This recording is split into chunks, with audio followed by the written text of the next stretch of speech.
Yo yo yo, what's up sobat gabuters, balik nembak aku Mas Pai di channel Mas Pai 03.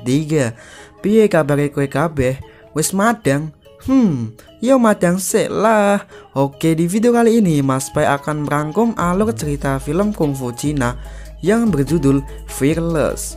Film ini rilis pada tahun 2006, di mana film ini diadaptasi dari kisah sebenarnya sosok pendekar kungfu dahulu, yaitu Huo Yanjie.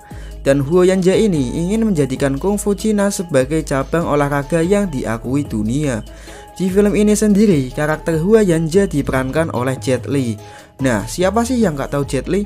Pasti tahulah. So, langsung saja kita ke alur filmnya. Los!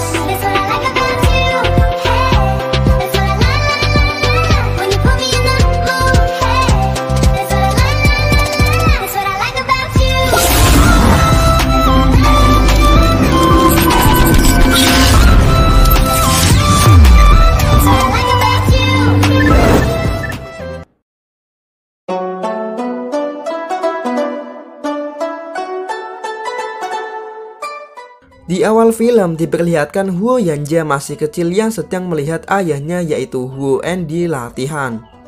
Esoknya Huo Yanjie menghampiri ayahnya yang sedang melatih kungfu jenis wushu.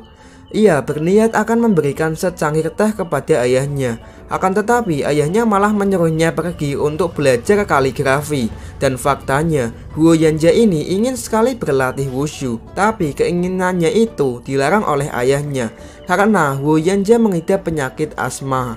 Di sini tugas kaligrafi Huo Yanjie diselesaikan oleh sahabatnya yaitu Jin Sun. Keesokan harinya, Huo Yanjie dan Jin Sun hendak menonton pertandingan wushu ayahnya melawan Xiao Zongqiong dari klan Zhao. Dan ayahnya ini telah menjadi juara bertahan di pertandingan tersebut. Ketika akan melakukan pukulan, Huo Andy menahannya karena ia melihat anaknya menonton pertandingan. Kesempatan tersebut tidak disia-siakan Xiao Zongqiong dan ia pun menendang Huo Andy sampai keluar arena. Dan pertandingan pun dimenangkan oleh Xiao Zongqiong. Huo Yanjie yang melihat ayahnya kalah pun menangis. Tiba-tiba datanglah anak dari Xiao Zongqiong yang bernama Zhao Jian. Ia mengatakan bahwa klan Huo tidak ada gunanya, klan Zhao lah yang terhebat. Huo Yanjie yang mendengarnya pun tidak terima. Lalu ia menantang Zhao Jian untuk bertarung. Huo Yanjie yang belum mengerti apa-apa tentang wushu dengan mudah dikalahkan oleh Zhao Jian. Dari kekalahan tersebut, Huo Yanjie akan berlatih wushu lebih serius lagi dengan mengambil buku wushu milik ayahnya di perpustakaan. Di sini ia meminta bantuan Jin Sun untuk menyalin isi buku tersebut lalu mengembalikannya. Di rumah, Huo Yanjie sudah ditunggu oleh ayahnya. Ayahnya yang mengetahui Huo Yanjie berkelahi pun marah dan ia berniat akan memberi hukuman pecut. Akan tetapi hal tersebut dilarang oleh istrinya atau ibu dari Huo Yanjie. Ibunya ini menyuruh Huo Yanjie mengobati lukanya di kamar dan ia mengganti hukumannya dengan menulis, "Aku tidak akan mengulanginya sebanyak 100 kali." Bangke, hukumannya membuatku bernostalgia pas zaman SD. Setelah menjalani hukumannya, Huo Yanjie berlatih wushu melalui buku yang sudah disalin oleh Jin Sun. Singkat cerita, Huo Yanjie kini sudah menjadi dewasa dan ia sudah memiliki seorang putri. Akan tetapi istrinya sudah meninggal. Lalu ia menemui ibunya dan mengatakan, "Alhamdulillah Bu, asmaku sembuh setelah aku belajar wushu." Setelah itu ia pergi ke makam ayahnya sambil mengatakan, "Aku sekarang lebih jago dari mulia. Aku sudah memenangkan banyak pertandingan di kota Tianjin." Keesokan harinya, Huo Yanjie ditantang oleh musuh kecilnya dulu, Zhao Jian, untuk bertarung di atas menara bambu. Lalu ia pun naik ke atas.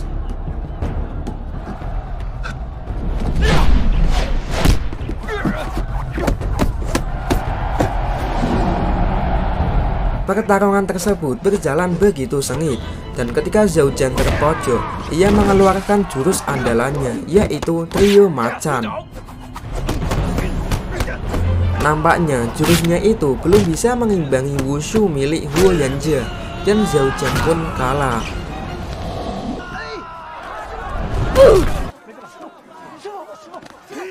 Di malam harinya, Huo Yanjie merayakan pesta kemenangannya bersama para muridnya dan sahabat kecilnya dulu, Jin Sun, yang kini sudah menjadi pengusaha sukses. Setiap hari, Huo Yanjie selalu menerima murid baru, dan ia juga selalu mentraktir makan semua muridnya, sampai-sampai ia lalai dengan keluarganya di rumah. Setelah pesta selesai, Huo Yanjie ngops-ngopsan bersama Jin Sun. Sebagai sahabatnya yang baik, Jin Sun memberitahu Huo Yanjie agar jangan terlalu terobsesi dalam pertarungan, karena hidup itu bukan cuma tentang gelut. Singkat cerita, Huo Yanjie yang kini semakin terkenal banyak ditantang oleh para master wushu dari berbagai macam klan. Namun semua para penantang tersebut dengan mudah dikalahkan Huo Yanjie hingga membuatnya bosan. Lalu ia menyuruh para penantang yang tersisa untuk maju semua menghadapinya. Huo Yanjie yang dikeroyok masih belum juga bisa dikalahkan. Dan dari semua kemenangannya itu, ia berubah menjadi pribadi yang sombong dan kejam terhadap lawannya. Beda dengan ayahnya dulu yang selalu rendah hati dan menghargai lawannya. Nah, dari kemenangan besarnya itu, Huo Yanjie kembali mengadakan pesta bersama murid-muridnya. Kali ini, banyak sekumpulan orang yang ingin menjadi muridnya. Tak diduga, terdapat pria muda yang memandangi Huo Yanjie dengan tatapan sinis. Lalu, pria tersebut menghampiri Huo Yanjie sambil mengatakan, "Hei, Anda jangan senang dulu, lawan dulu ayah angkatku, Master Jin." Di lain tempat, Jin Sun menyuruh Huo Yanjie agar berhenti melakukan pertarungan, karena Jin Sun telah menganggap bahwa Huo Yanjie lah juara sejatinya. Akan tetapi, jawaban dari Huo Yanjie yaitu, "Belum, aku belum menjadi juara. Karena aku belum mengalahkan satu orang lagi, yaitu Master Jin." Lalu Jin Sun memberitahu tagihan yang belum dibayar Huo Yanjie, dan ia juga sempat mengingatkannya untuk berhati-hati dengan orang di sekitarmu yang semuanya kau anggap sebagai muridmu itu. Huo Yanjie menghiraukan ucapan sahabatnya itu, dan dia cuma bilang, "Sabar, besok pasti akan kubayar tagihannya." Pada suatu malam, Huo Yanjie didatangi pelayan rumahnya. Ia bilang bahwa pendapatan dari wushu tidak mencukupi keperluan rumah tangga.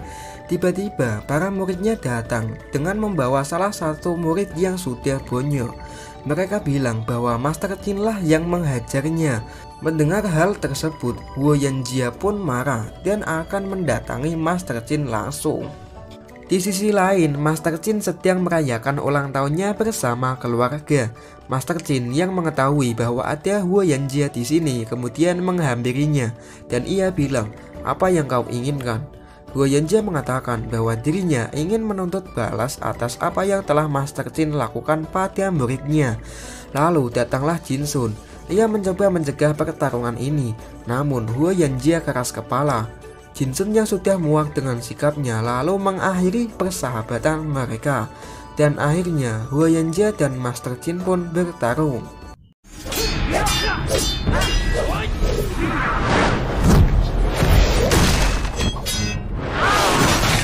Awalnya pertandingan mereka berdua seimbang, akan tetapi Huo Yanjie yang dalam keadaan sangat emosi bisa memojokkan Master Jin. Lalu ia melontarkan pukulan keras yang membuat Master Jin tewas.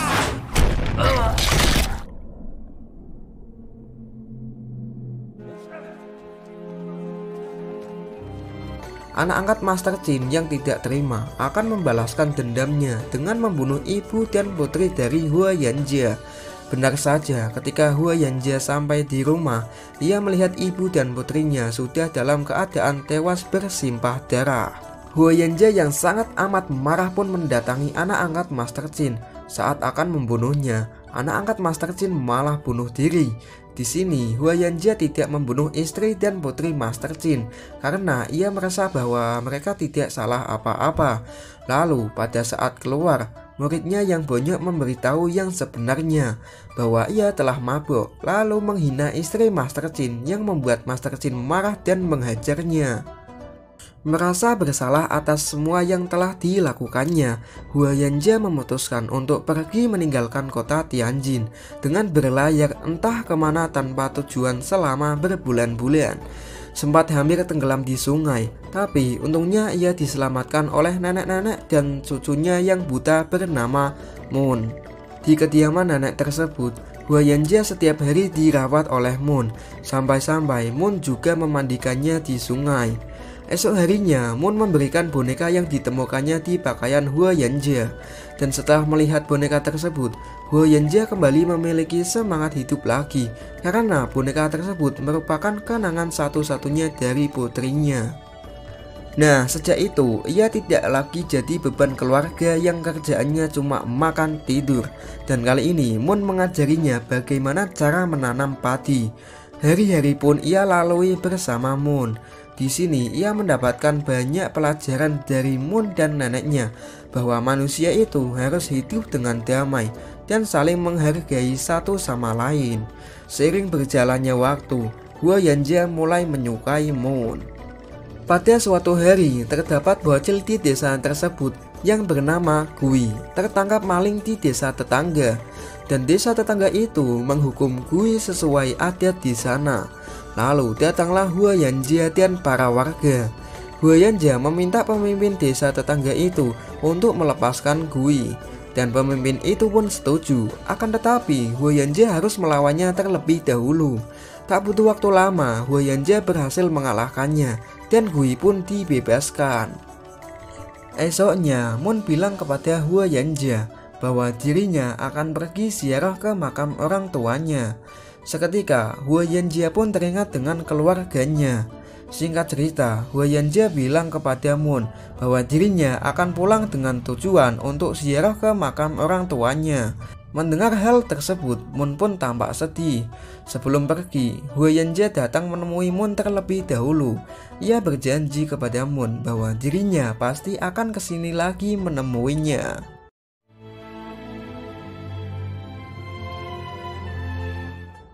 Tibalah di kota Tianjin. Huayanjia melihat banyak perubahan di kota tersebut, dan faktanya sekarang Cina telah dijajah oleh negara asing. Setelah itu, Huayanjia kembali ke rumahnya. Di sana ia hanya menemukan pelayannya dan melihat keadaan rumah yang sudah tidak terawat. Di dalam, Huayanjia membakar semua piagam kemenangannya dulu. Lalu ia pergi ke makam orang tua dan putrinya sambil meminta maaf kepada mereka semua karena telah mengecewakannya. Setelah ziarah ke makam keluarganya, Huayanjia pergi mendatangi rumah Master Qin. Istri Master Qin yang melihatnya pun kaget. Lalu Huayanjia meminta maaf dan telah menyesali atas semua perbuatannya dulu. Dan ia meminta izin untuk memberi penghormatan kepada Master Qin.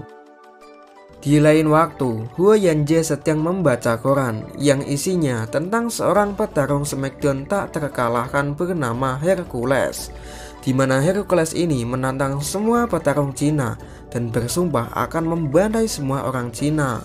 Hal itu tentu membuat Huayanjia kesal karena harga diri orang Cina telah diinjak-injak oleh Hercules. Maka dari itu, ia pergi ke rumah sahabatnya Jinsun.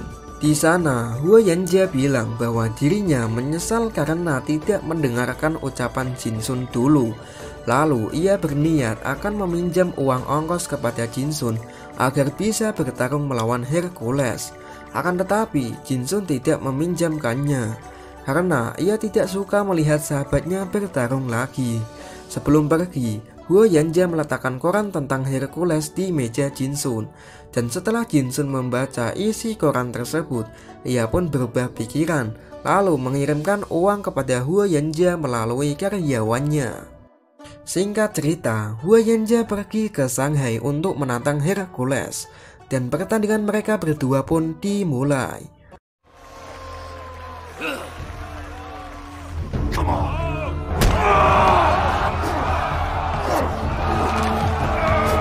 Terbanting, namun Huayanjia masih bisa bangkit. Dengan ilmu wushu-nya yang dipelajari selama 20 tahun, akhirnya Huayanjia pun bisa melakukan serangan yang membuat Hercules kewalahan. Dan ketika Hercules berhasil dijatuhkan, Huayanjia menyelamatkannya dari tumpukan paku. Hercules yang merasa nyawanya diselamatkan menghentikan pertandingan, dan pertandingan pun dimenangkan oleh Huayanjia. Kabar kemenangannya tersebut mulai tersebar luas. Lalu Huo Yanjie mendirikan Federasi Olahraga Jingwu. Jingwu sendiri adalah organisasi seni bela diri internasional yang didirikan di Shanghai. Dan ia juga mengumpulkan seluruh cabang bela diri Cina untuk bersatu dan berjanji tidak akan berkelahi terhadap sesama. Di sisi lain, anggota dagang asing mulai merasa takut dengan kemenangan Huo Yanjie karena hal itu bisa membangkitkan semangat nasionalisme warga Cina yang dapat merugikan mereka. Lalu mereka pun mengadakan pertandingan antara Huo Yanjie melawan 4 petarung asing. Nampaknya Huo Yanjie telah menyetujuinya dikarenakan itu berkaitan dengan harga diri. Beberapa bulan sebelum pertandingan, salah satu petarung judo yang akan melawannya datang. Ia bernama Tanaka. Mereka berdua pun ngobrol. Nah, dari pertemuan tersebut, Tanaka mendapat banyak pelajaran dari Huo Yanjie dan akhirnya mereka berdua pun berteman. Tibalah di pertandingan pertama, Huo Yanjie melawan petarung dari Inggris. Tak butuh waktu lama, Huo Yanjie pun dengan mudah mengalahkannya. Di pertandingan kedua, Huo Yanjie melawan petarung dari Belgia. Kali ini mereka berdua bertarung menggunakan senjata tombak. Hanya dengan 1 ronde, Huo Yanjie pun langsung mengalahkannya. Di pertandingan ketiga, Huo Yanjie melawan petarung dari Eropa dengan menggunakan pedang. Dan Huo Yanjie pun memenangkan pertandingan lagi dengan mengambil pedangnya. Pertandingan yang ditunggu-tunggu pun tiba antara Huo Yanjie melawan Tanaka. Sebelum dimulai, Tanaka sempat meminta Huo Yanjie untuk tidak melanjutkan pertarungan ini karena ia merasa ini tidak adil. Huo Yanjie mengatakan, "Kita sudah memulainya, maka kita juga harus menyelesaikannya." Di sini mereka menggunakan senjata pilihannya masing-masing.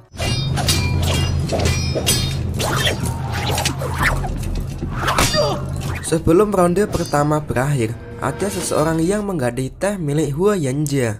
Entah siapa itu. Nah, di ronde kedua mereka berdua bertarung dengan tangan kosong.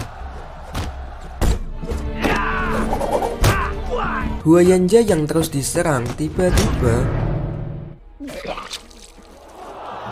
ternyata isi teh yang telah diganti tadi adalah racun, dan itu merupakan perbuatan dari anggota dagang asing Jepang. Sebagai sahabatnya, Jinsun tidak tega dan akan membawanya ke rumah sakit. Akan tetapi, Huo Yanjie menolak. Lagi-lagi, Tanaka menyuruh Huo Yanjie untuk menghentikan pertandingan ini. Namun, Huo Yanjie bilang bahwa pertandingan ini bukanlah tentang diriku, melainkan tentang harga diri dan kehormatan. Di ronde ketiga ini, kekuatan Huo Yanjie melemah akibat efek racun yang sudah mulai menyebar. Hingga akhirnya Huo Yanjie memberikan pukulan ke dada Tanaka menggunakan teknik yang sama ketika ia membunuh Master Chin. Akan tetapi ia menahan pukulannya. Setelah itu Huo Yanjie pun terjatuh. Tanaka yang mengetahui bahwa Huo Yanjie tak akan selamat memberikan kemenangan tersebut kepadanya.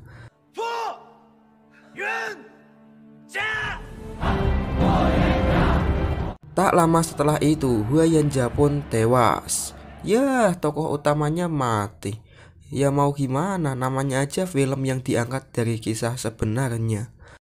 Di akhir film diperlihatkan roh Huo Yanjie yang sedang latihan sambil diamati oleh Moon. Dan film pun tamat.